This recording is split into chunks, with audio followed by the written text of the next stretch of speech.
Welcome to episode 82 of the Cycling Europe podcast. My name is Andrew Sykes.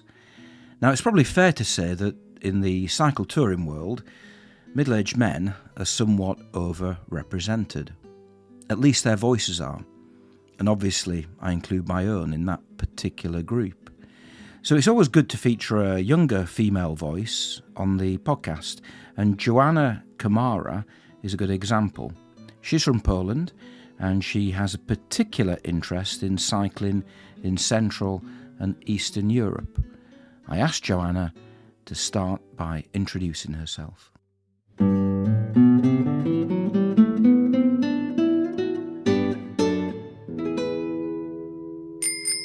Okay, so my name is Joanna.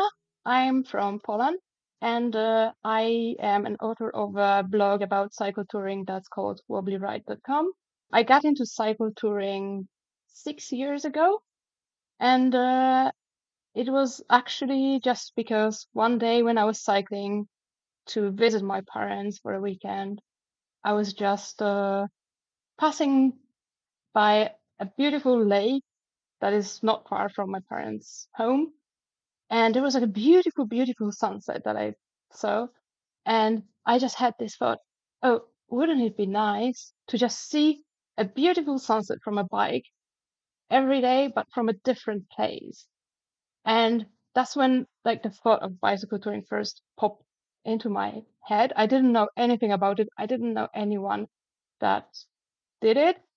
But when I arrived at my parents' place, I just started Googling, looking for ways to like carry your stuff on a bike and travel by bike, because to me it seemed like impossible carrying everything like in a backpack or wherever. And then I found out, oh, there's actually stuff like panniers or bike touring or bikepacking. And that's when I started like getting interested in the topic. And then it took me a few months to organize my first bicycle tour. Okay, well, we'll come to your bike tours in a few minutes because you've visited a lot of places, especially in the eastern part of Europe. Obviously, that makes sense because you're based over there. But just before we do that, have you always been a cyclist? Did you always have a bicycle when you were growing up? I did have a bicycle when I was growing up. That was kind of a typical thing in Poland, that every kid, when we had this like first communion, because Poland is quite a Catholic country, so every kid had this like first communion when we were like 8 or 9 years old, and that's when you usually would get your first proper bike. So I had a bike, but I wasn't very much into cycling for most of my youth. Like I wasn't a sporty kid. My parents are quite outdoorsy. They love mountains, they love hiking, but like that was it when it comes to me and sports. And then when I was in my 20s, I got into running, and after that I got into cycling, mostly because I made some friends who cycled a lot, and I started cycling with them when I was in my 20s. I started cycling to work as well. So each day, like 10 kilometers one way to work. And that's how I got properly into cycling. Do you mind me asking how old you are? I'm I'm turning 33 next month. Okay, so you've been cycling for what, since you were about, cycle touring since you were about 25, 26, something like that? 27. 27, okay. Do you have a job apart from the cycling? Of course I do. Yes, I couldn't really provide myself just with cycling and writing about it, I guess. Or maybe I could, but for now that's not the case. And so right now I am a freelancer and I teach Norwegian online. Oh, right. That's interesting. How did you learn Norwegian?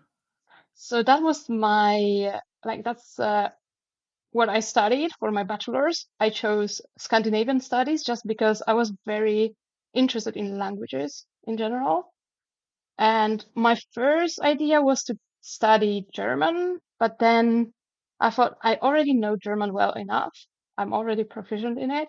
So why wouldn't I learn a new language? And then in Gdańsk, which is close to my hometown. They had this program for Scandinavian studies, and because I was always kind of fascinated with Norway, I thought, why not? That sounds like quite an exotic language, something a bit niche. So I said, okay, I'm just gonna try and study. And yeah, that's how I learned it, basically from zero. I have never been in Norway before I started studying, and then I started visiting the country more often and learned the language. How many different languages do you speak? So Polish is my mother tongue, and then English, German, Norwegian, and Russian. But Russian I'm still learning. Okay. Now, obviously, they're going to be very, very useful when you're traveling around, especially in Eastern Europe with Russian and German and the Scandinavian, the knowledge of Norwegian, obviously useful in Scandinavia. You talked about the initial inspiration one day seeing the sunset. How long was it between seeing that sunset and actually deciding to go off on your first long cycle ride? I think that was about like 6, 7 months. I think this aha moment was somewhere in autumn. And then my first bicycle tour was in early May next year. So I went to Ukraine, to Western Ukraine with my friend, and that was a 2 week long trip in the Carpathian Mountains. And after that trip, I knew that was it. I knew that was something that I want to do more. So a week later, I delivered my notice at my job at that time. And I said, I'm leaving for like, I don't know how long and I don't know where I'm going, but I'm just bringing my bike with me and I'm going to see where I end up. That's quite a courageous thing to do, to suddenly decide to stop your job and go off cycling. Were you nervous? I was very nervous. I remember the day before my first trip, I was like sitting in my room at my parents' place because I had to move out of my apartment. So I brought all my stuff to my parents' place, and then 3 days later, I was leaving for my first bicycle tour. I was sitting like in the middle, like surrounded by all the gear, all the camping stuff, cycling gear, clothes that I was supposed to pack. And I basically started crying because I was like, what the hell am I even doing? Like, why did I do that? This is stupid. Like, I don't have a job now. I'm going somewhere. I don't know how I'm gonna make it on my own because my first bicycle tour was, of course, with my friends. So I had someone to like to share it with, like all the struggles, all the issues. But yeah, I I just said, okay, I don't have much choice now. Like I quit my job. I'm not gonna go back to my boss and say, give me my job back. So I need to do it. I need to see how it goes. On your website, you talk about something called the threshold mile. Can you explain what that is? Yes, so this is the concept. I didn't come up with it myself. I think I'm not sure who was the author of it or where I read it first time, but I think that was one of like other cycle travelers. So this is the thing that before every trip, I always panic. I always have this thought like, maybe I wouldn't go, maybe I stay. So it doesn't really matter how long the trip is. It could be just a couple of days. Or if it's a longer tour far from home, then of course it's even worse. But even like for a week long trip, I have this moment of like for panic when I'm like, maybe I'm gonna pretend that I'm sick and I'm not gonna go. Or maybe I'm gonna be late for my flight or for the train or whatever. Maybe I can get out of it. And then once I leave my house, once I put the panniers on the bike and I start cycling, it all disappears and it all seems like, oh no, this is the most normal thing to do. So for me, no experience that I had during that trip is more difficult than what I have before I leave my home. It changes a bit over time. It becomes like smaller and smaller, but it doesn't completely disappear. So it doesn't matter like if it's my first trip or my 15th trip. I still feel it sometimes. So that's what I mean by the threshold mile. it is the longest step that you need to take during your trip, and the hardest one. Yeah, I think most people who've ever set off on a long cycle ride or even a short cycle ride will probably sympathise with what you're saying there, because you're right. It is that initial getting out of the house with the bike and actually setting off. Sometimes that feels like the most difficult part of the whole thing. The rest of it, once you've actually set off and you're cycling down the road and you're appreciating the countryside and all the places that you're visiting, yeah, those are the easy bits. But the first bit, making the decision and then pushing the bike over the threshold and starting cycling, that is the most difficult part of it, I suppose. So you said that your very first trip, the trip to Western Ukraine, you did that with a friend or friends. Why then did you suddenly decide to do the next one after you'd quit your job? Why did you decide to go by yourself? Oh, that's a good question. I think it was because I knew I wanted to do a longer, and I knew that mostly I'm not gonna find someone who wants to travel for that long with me. Like none of my friends could do that at the time.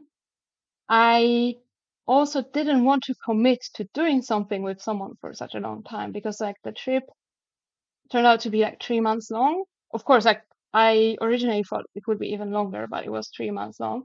And I just thought it gives me all the flexibility that I want if I go on my own. So if I say, oh, I like this place, I would like to stay here for a bit longer, I just stay for as long as I want, and nobody is going to complain that let's go further, let's see more stuff. I could basically do whatever I wanted. And the other thing was, I also wanted to test myself a little bit.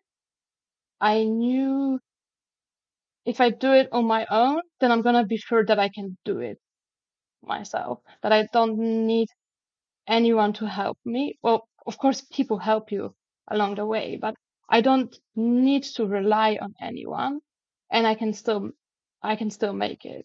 And I think that was part of it as well, this challenge of doing it on my own. But mostly that was just practicality. I just knew that doing this with someone for such a long time would be quite challenging, like mentally challenging, because I kind of enjoy being on my own. I'm very independent, and I I love sharing events with people, but I don't want to be forced to give up on some of my plans just because someone else doesn't want to do exactly what I want to do. And especially in cycling, I have this a lot that I absolutely love long days on a bike on my own. And then if I'm traveling solo, and then every now and then, of course, you meet other cyclists and you share 1, 2, 3 days with them. It's extremely enjoyable to do that. But then you have your own journey, they have their own journey, and I don't know, it just makes sense for me. Um, right now I love doing cycle tours with some of my friends or my family as well.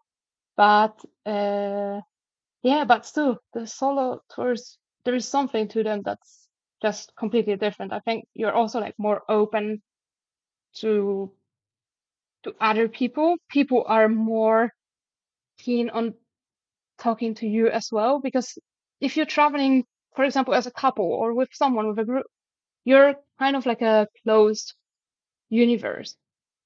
You're separate from what's on the outside. When you're alone, you're kind of forced to interact with other people. I think you've just summarised that perfectly.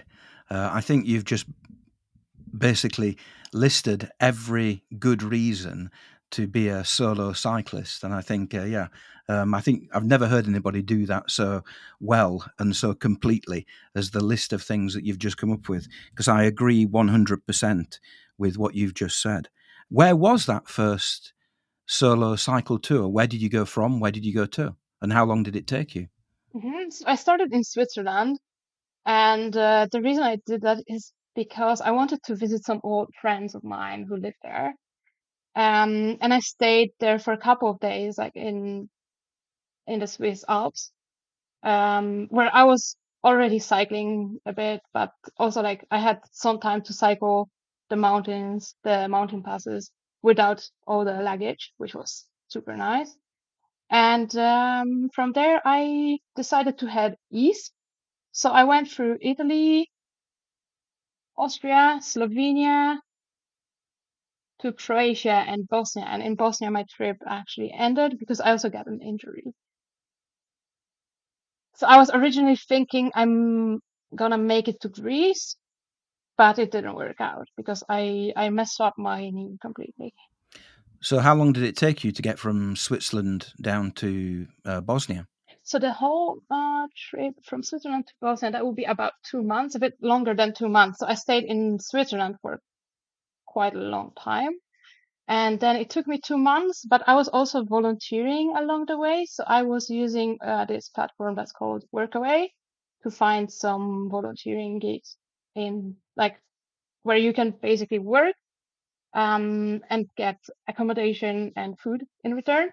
So I stayed for some days in the Italian Alps in Val di Sole, just picking some berries on a farm in the mountains, which was amazing because we had a lovely group of volunteers there. So there was also this sense of like community, just doing something together. And it felt nice to have a break from cycling to just recover physically as well, before heading off again. And then in Bosnia, I worked on a mountain hut near Sarajevo, a mountain hut with no like electricity, no running water, completely off grid. But yeah, it was also lovely because I could meet a lot of people from like the outdoor community in Sarajevo. So that was something different, I would say. I think you've already touched on this already. Your cycling style, you mentioned panniers, you mentioned camping. What kind of cyclist are you? That's a cool question because I am someone who doesn't really sign up to any labels too much. I'm very like I do a little bit of that, a little bit of that. I'm constantly like changing what I do, and I don't like to get attached to any like ideology beyond cycling, I would say, because, for example, yes, I travel with panniers, and that's mostly because I am terrible at making choices and being minimalistic. I'm always overpacking notoriously, and I never learn not to do that. So panniers just give me the space to actually do that and not to worry about it. I always regret my choices. I always regret that I took too much because it gets too heavy. But still, I cannot really change it right now. I would love to try more lighter bike packing. So for example, this weekend I'm planning to go to the mountains, like the Karkonosze mountains on the border with Czechia and Poland. And I'm doing that for a weekend only, so I'm planning to just take as little stuff as possible. But yeah, so my style is, you mentioned, yes, camping, but I also don't camp all the time. I'm sometimes tired of wild camping, for example. So if I have the opportunity, I sometimes just stay in a hotel or like in a B&B, something affordable if I can find it along the way, just to have shower, just to have a good night's sleep in a bed, and just to be able to enjoy wild camping the night after. Because if I did it all the time, I think I would just get so tired of it. And I know there are some people who are like super like puristic or conservative when it comes to that, and they're like, yeah, you just do your trip with the tent, with wild camping for yourself. You spend as little money as possible. And yes, I'm trying to be smart with my money. I'm trying not to spend too much. But then also sometimes I just like a little bit of convenience. If, of course, like if it's possible. If I'm in remote areas where it's difficult to find something, I'm more than happy to wild camp actually. I love doing that, especially like in the mountains, because it gives you also like a unique experience. Like the mornings when you wake up in a tent and you're already out there, right? You're already out in nature. that's just something absolutely beautiful. So I love that. But yeah, I think to sum it up, my style is just no style. I just kind of do whatever feels right at the moment. A lot of your cycling has been in Central and Eastern Europe. Are there particular attractions to cycling in Central and Eastern Europe that you think are different from the experiences people get in Western Europe? Obviously, you're based in Poland, so that makes it more logical that you should do more of your cycling over there. But a lot of people listening to this probably never venture further east than Switzerland, Austria at the most. So, what are the attractions of Eastern Europe? So I think it's primarily the nature, because Western Europe, of course, it has beautiful nature too, but it is much more urbanized, much more developed. Everything is somehow like changed by our civilization, right? There's very few places where you have like really impact, really real nature, I would say. So my absolutely favorite region to cycle in is the Balkans. And that's because you have so much wilderness there. You have so many beautiful mountain ranges that are completely untouched, or where there's no mass tourism, where it feels more remote. It feels like you're far from everything. And there's also much more freedom, as in like the regulations are not that strict, the laws are not that strict. So for example, like if you go to Belgium or France or Netherlands and you want to go wild camping, you have to be very careful not to get a fine for that, or there's not even space for that. While if you're in Bosnia, in Albania, in North Macedonia, um, there's just so many places where you can just pitch your tent, and there's no one bothering you. There's just this freedom, and the same concerns, well, Central Eastern Europe, I would say. So for example, Poland is sort of in the middle, but still we have so much untouched nature, especially in the east, where you can just go with your bike, go with your tent, and just enjoy kilometers of beautiful forests or lakes or rivers that are completely different than, for example, the rivers in the west, which are completely regulated, completely changed. For example, in Albania, I cycled along this river that's called Vjosa, and it's often called the last wild river of Europe, because there's almost nothing done to it, like by humans. There is no dams. The course of the river is unregulated. There is so much biodiversity there that it just looks completely different than any river in Western Europe. So that's that's part of the charm, I think. Also the culture, the mentality is a bit different. So especially in the Balkans, I think people are so open, um so kind, so willing to share what they have, and especially in the countries that are less touristy, like for example North Macedonia or Albania. um, they're just amazed that someone from abroad even came there by bike and is cycling there, and they're like, "Oh, why are you even here?" And they just want to share everything with you or have a chat with you, and that's just so sweet, so nice. That's just something that you wouldn't experience cycling in France or Spain or Belgium. Do you prepare your trips? Do you plan them in a lot of detail? Do you take maps with you, or do you just kind of head off for somewhere and set off in the direction of, I don't know, a river or the coast or somewhere else? What's your kind of style of planning? I'm very bad at planning. I cannot do that. Like for me, it's either now or not now. So things that I'm not supposed to do now just feel so remote to me that I cannot really make a like cohesive plan. And the same like concerns my trips. So for example, I usually have a rough plan because especially if I have limited time, I need to know something. But I usually just make a very, very rough plan and then I mostly wing it. I change it day by day. And so usually it looks like I plan, for example, 2, 3 days of my trip before I leave. And after that, it's just sitting down in the evening and saying, okay, what do I do tomorrow? So I know more or less which direction I'm taking. But then I also often change my directions.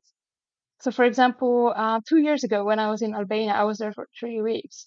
And my original plan was, yeah, I do a bit of Albania, then a bit of Kosovo, and I had some route that I wanted to do. But then I said, nah, I kind of like it in this region. I might stay longer in this region. And then I completely skipped Kosovo in the end. And then I had this plan to go to some mountains, but then I was just too exhausted to do it. So I changed it um in the morning that I was supposed to like head off towards those mountains. So I don't like to be too attached to any plans, and especially in places that are a bit wilder with like higher mountains or with more unpredictable weather. That's also something that you have to do because yeah, sometimes the conditions are just super difficult, and you might have the best plan, but you're only able to do 30 kilometers because, for example, it's snowing or it is like 42 degrees. I just embrace the unpredictability, I guess. And that connects with what you were saying earlier about being a solo cycle tourist, in that you have the freedom to make those decisions. If you wake up, like you say, and you don't fancy climbing a mountain, you can go in a different direction. Or if you want to stop for a few days and do nothing, then you are the only person who has to live with the decision that you've taken. Exactly. I don't think there's a lot of people who could actually survive cycling with me exactly because of that, because I'm changing my plans way too much and think that would be frustrating for most people, especially over like longer time. For like a week to, yeah, that's okay. But for longer tours, I don't think someone cycle with me for like a couple of months. Quick question about your bike. I can see a picture of it, kind of. It's quite a small picture. Tell me about your bike. Is it a touring bike, or is it a bike you've had for a long, long time? Is it a new bike? So it is a mountain bike and I've had it for 5 years now. So when I started touring, I had a hybrid bike. And that was a bike that I had before touring. That was just my bike for commuting, for Sunday rides, and yeah, for this kind of stuff. And I just installed like a luggage rack on it. And yeah, that was it. But then a year after I started touring, I decided to go for a mountain bike. And that was because I was planning a tour in Kyrgyzstan, which is famous for terrible roads. And I wanted to have something with a bit wider tires, with a better suspension, just for a better comfort of the ride. So my bike is yeah, it's a mountain bike, hardtail with 29 inches wheels, which is also lovely because they roll so nicely. Once you get them rolling, you just keep on going. But it's absolutely terrible to pack. For example, if you're flying and you need to pack your bike in a box, it's absolutely terrible because the wheels are just too big, and also the handlebar is super wide. So I hate that. So I'm trying to avoid flying if I can. Yeah, taking your bike on a plane is just is the worst thing, and I've done it 2, 3 times, and I've hated every moment of it. So yeah, I think if you're staying in Europe, then the best thing to do is just to put your bike on the train. In fact, you've written something for your website, haven't you, about cycling and using trains in Europe?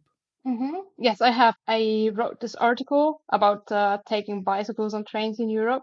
because, yeah, first of all, I always struggle finding the information on that. So I said, okay, I'm just going to spend a few days putting together all my knowledge that I have, like from my own experience, and then researching what I can find online, and just put it together into like a whole guide for that, so that people traveling in Europe with bikes can have a little bit easier life. But then I'm also quite aware that the reality and the theory are two different things. So sometimes I check the website of some railways, and they're like, yeah, of course we take bikes, everything. Yeah, there's gonna be a special car with bicycle racks and everything. And then you get on the train, and the reality is just terrible. So recently I went to Estonia and Latvia from Poland, and Estonia is absolutely amazing for taking bicycles on trains. I loved it. It was super modern. It was so easy to get on the train with the bike because it was low floor, wide doors, a lot of space. But to go to Estonia, I had to take a bus from Warsaw. So first I had to take a train from Gdańsk to Warsaw. And on that train, there was so little space for the bikes that I just struggled so much putting my bike on this hoop. So yeah, trains are an amazing means of transportation with the bikes, but a lot of them in many European countries are still not really prepared for the bikes.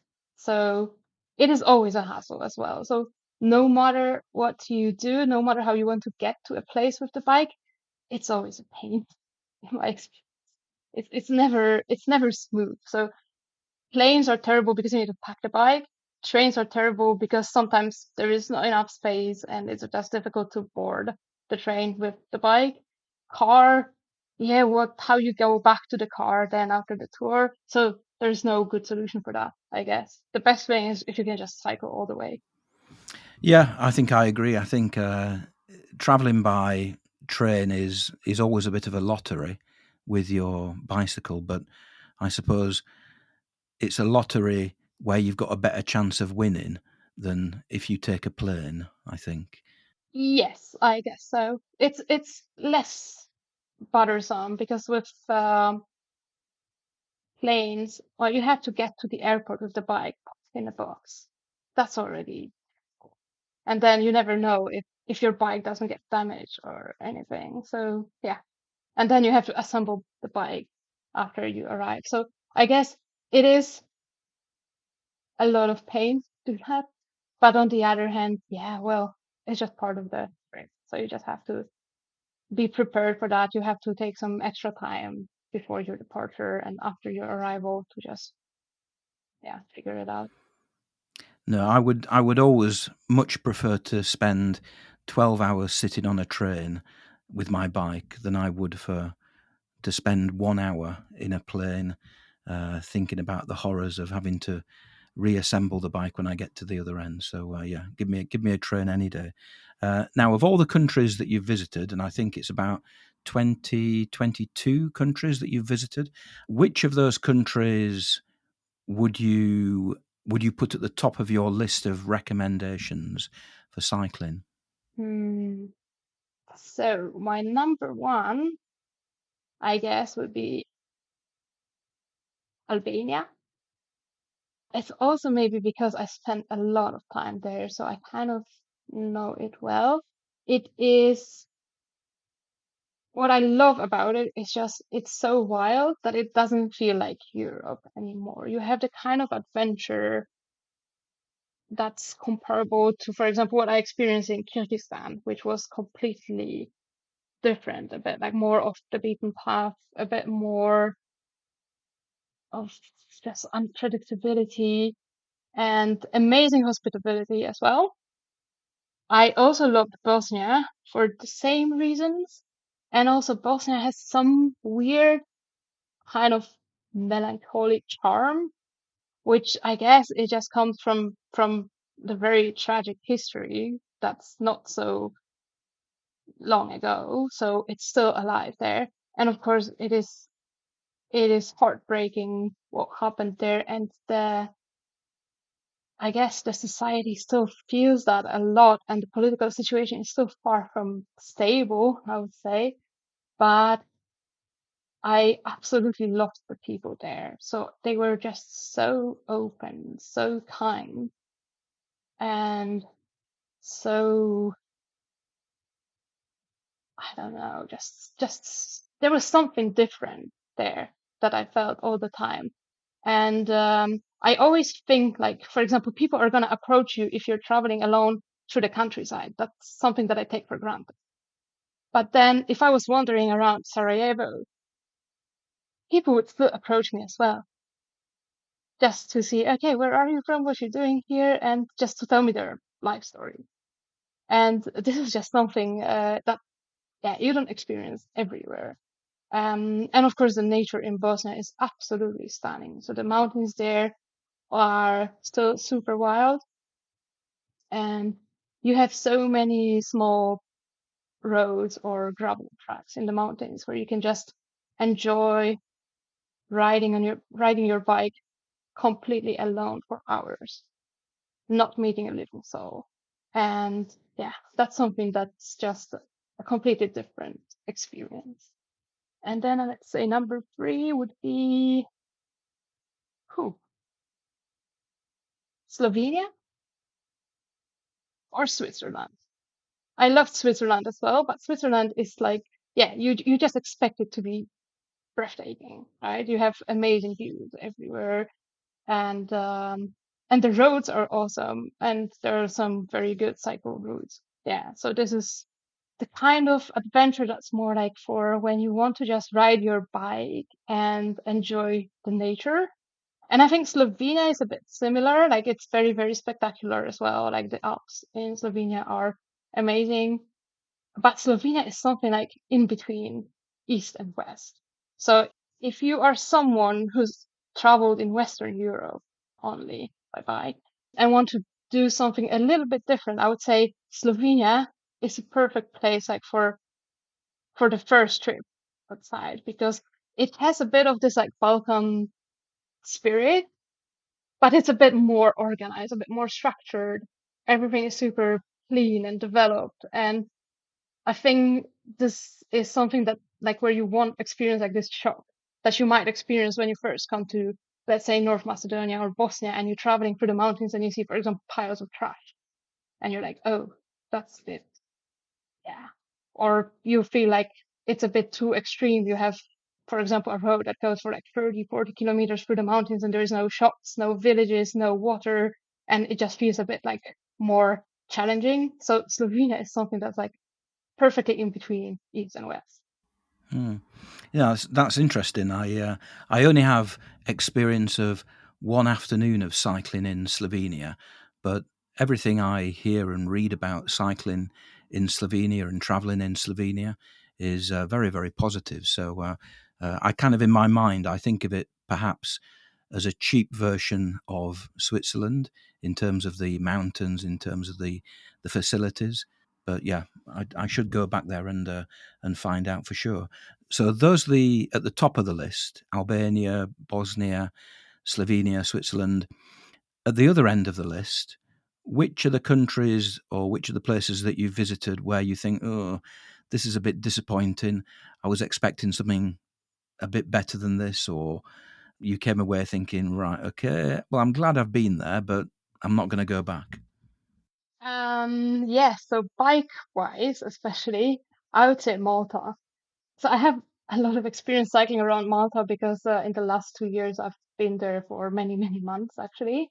And Malta is an amazing little country with beautiful architecture, stunning history, amazing nature, but it's completely overrun. It's very car centric, and cycling there should be on paper, should be perfect because the island is like from one end to the other is like 35 kilometers. So you would expect people to use bikes as transportation, but it's just so car centric. There is more cars on the island than there are inhabitants, which makes it super dangerous to cycle. And the infrastructure is absolutely terrible. So I volunteered a bit with some NGO in Malta that's called Toyota, and they're advocating for safer bicycle infrastructure.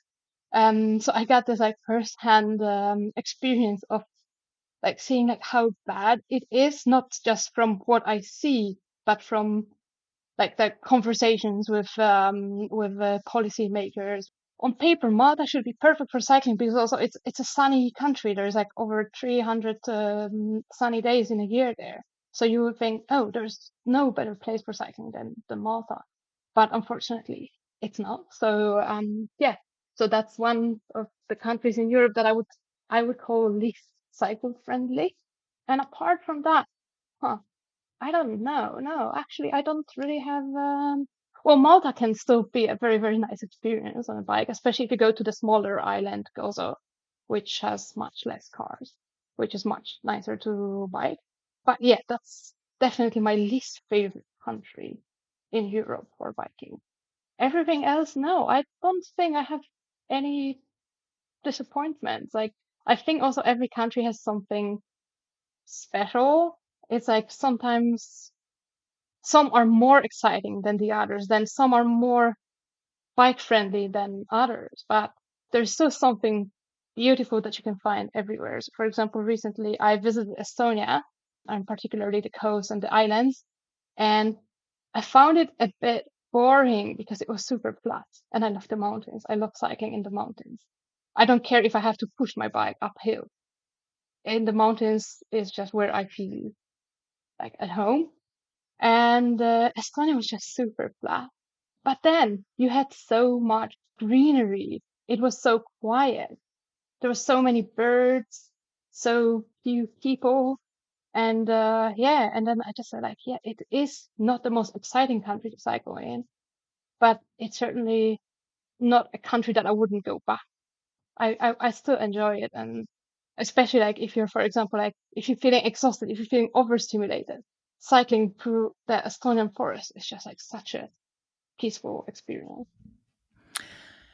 There are a few countries that are not on your list: France, Britain, for example, Turkey. I don't think you've been to Turkey. Are these places that you would like to visit, or are you happy in your kind of comfort zone of Eastern and Central Europe? No, I absolutely would love to. So I've been to France, but not on bike.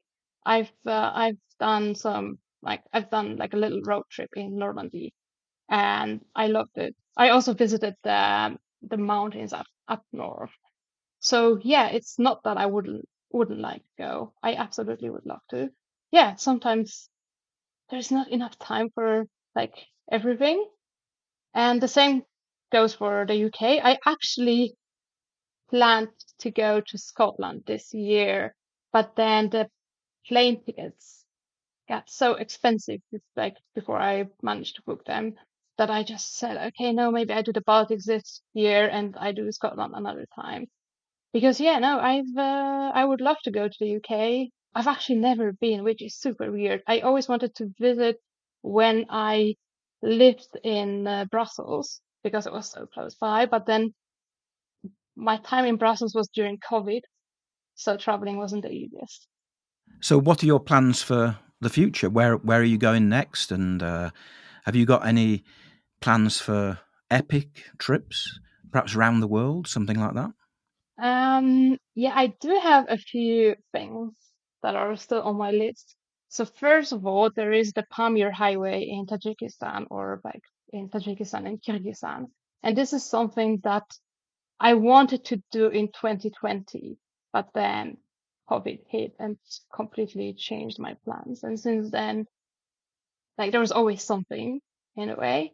So yeah, this is something that I definitely want to do. This is like one like of my biggest dreams because it's one of the most remote roads in the world. I would love to do Transdinarica Trail in the Balkans, which is like a new cycle route that just has been launched. I think it's launching today, if I'm correct.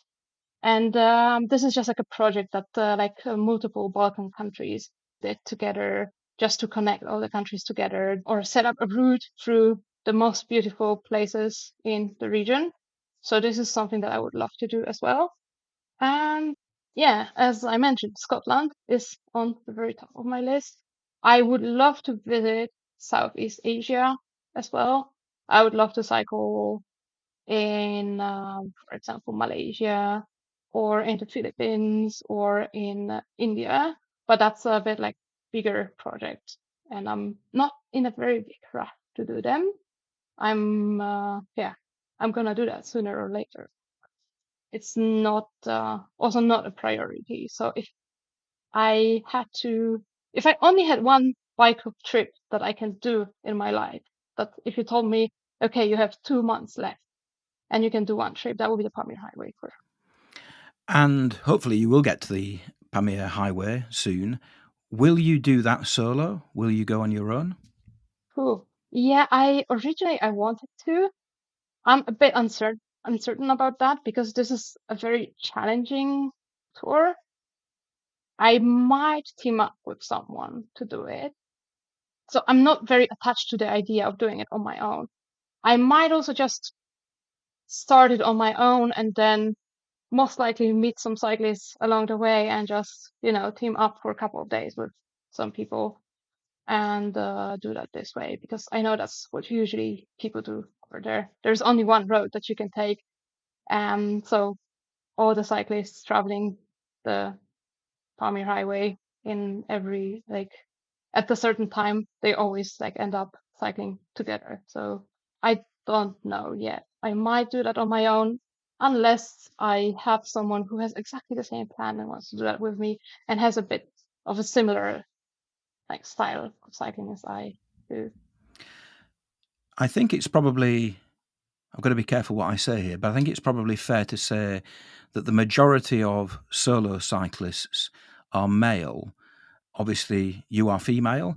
What advice would you give to a female person, a young female person particularly, who was interested in going off and cycling by themselves, perhaps in the kind of places that you've visited? What advice would you give them to encourage them? I would say don't listen too much to people who don't know what they're talking about.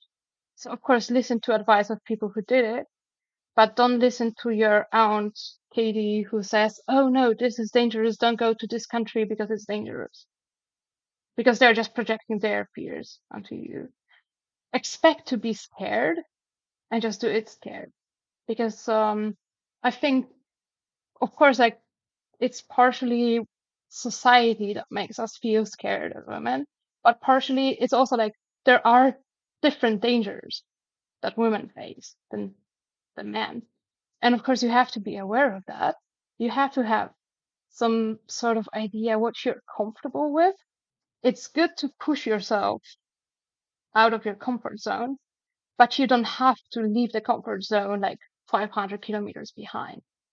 And by that I mean like if you want to start traveling alone, for example, the thought of wild camping on your own terrifies you, and you're like, no, I'm not gonna do that. Then maybe don't do wild camping. Maybe try to figure out a route that where you can stay on like established campsites or sleep in a hotel, and then just try to do that like slowly to get used to it, right? So, for example, go for like an overnighter somewhere near your home, set up a camp there, and just see how it feels, and just do like slow exposure. Yeah, another advice that I would give is to just connect with other female cyclists and just ask their advice. So, for example, there are like great groups on Facebook, for example, like Bike Touring Women or something like that. I don't remember the exact name of the group. And there's like there are a lot of women with different experiences. They're sharing their tips, their experiences, asking questions, and yeah, this can give you a better idea of what you can expect in a place or during a tour, or this can just give you a completely different perspective than when you ask a male cyclist. Because, for example, like if I ask a male cyclist, "Oh, how is cycling in Kyrgyzstan? Is it safe?" They're gonna be like, "Yeah, sure, I felt perfectly fine." But then if you ask a female cyclist, they might say, yeah, it's great, but I had a few sketchy situations. And then you know more what you can expect. So yeah, if I could just sum it up, the first advice is like, don't listen to people who don't know what they're talking about. Listen to people with experience, and yeah, know what your boundaries are, know where your comfort zone ends, and just try to expand it a little bit, try to leave it a little bit, but not necessarily go too far from your comfort zone at once. Don't try to completely prove yourself too much at once. I'm going to quote again from your website. You've written, "No geography or history lesson, no book or film has taught me as much about the world as random encounters on the road." Yeah. So this is something that I wrote it quite a while ago, and I still stand by it. But I think it's not 100% what I believe in today. Well, it is, but I would explain what I mean by that. So I think when you watch the news, when you read books about different countries, you learn a lot about them, but you learn about a certain aspect of them. So you learn a lot about like politics or like general like tendencies in society. But then you arrive in the country and you just realize people are just people everywhere. And of course, what you read in the news is true, but it's not everything. So I'm not saying what a lot of travel YouTubers or influencers are saying. For example, they're like, oh no, I'm going to show you this country, this country's real face because the news is lying.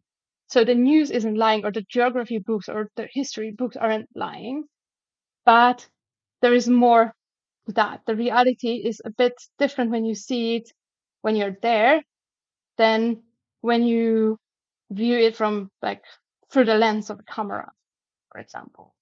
And the other thing is, I'm also a person that's learning by doing. So if I try to remember what is the capital of whatever, Malta, let's say, and I've never been there, I don't associate the capital with anything, I'm not going to remember it. And then I go there and I just remember it because I've been there. So I think traveling by bike is just a great lesson of geography because you're just like slowly experiencing different parts of the country. You're slowly memorizing the map. You're slowly learning, okay, this is what, like where those mountains are, this is what is here. And just by doing it more actively, I think it's just more engaging, just more easy to remember.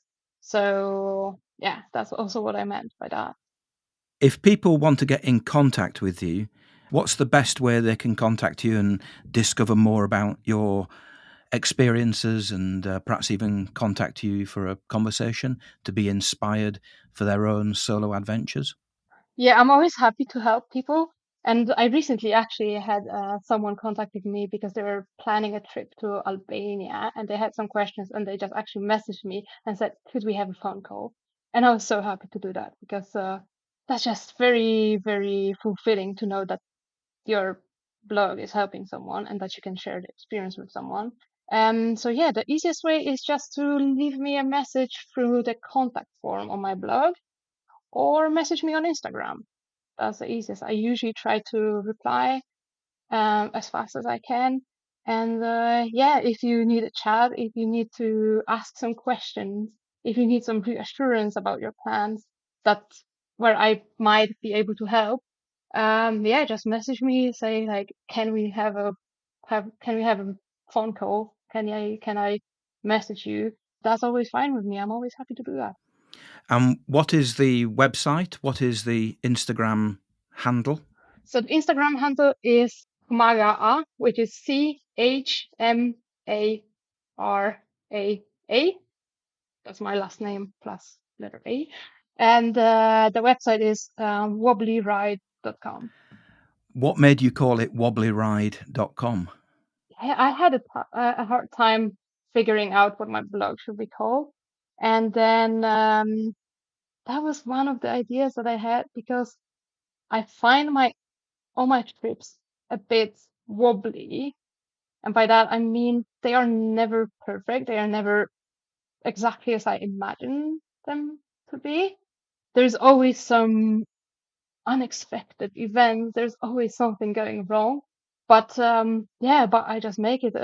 And in the end, and I just thought that was like a fun way to put it, like wobbly ride. Basically, the way I ride is a bit wobbly, but not in a literal sense. It's just more, there's just so many ups and downs. There are just so many things that are not properly working. So if you look at some Instagram accounts about cycling or cycle touring, and then you see all those like smooth shots of people riding, and everybody's setup looks so sleek and so good and so well organized.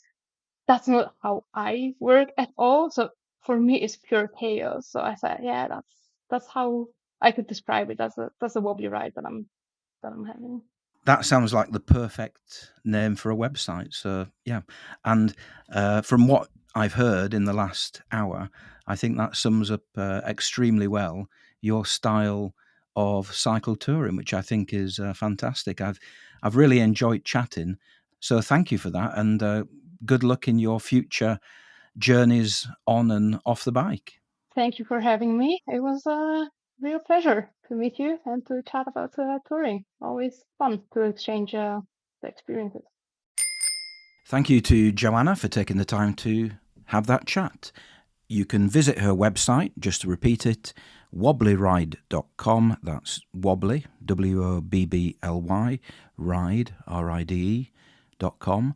And her Instagram handle is at CHMARAA, so double A at the end, and you'll find her on Instagram. So thanks to Joanna for taking the time to have the conversation.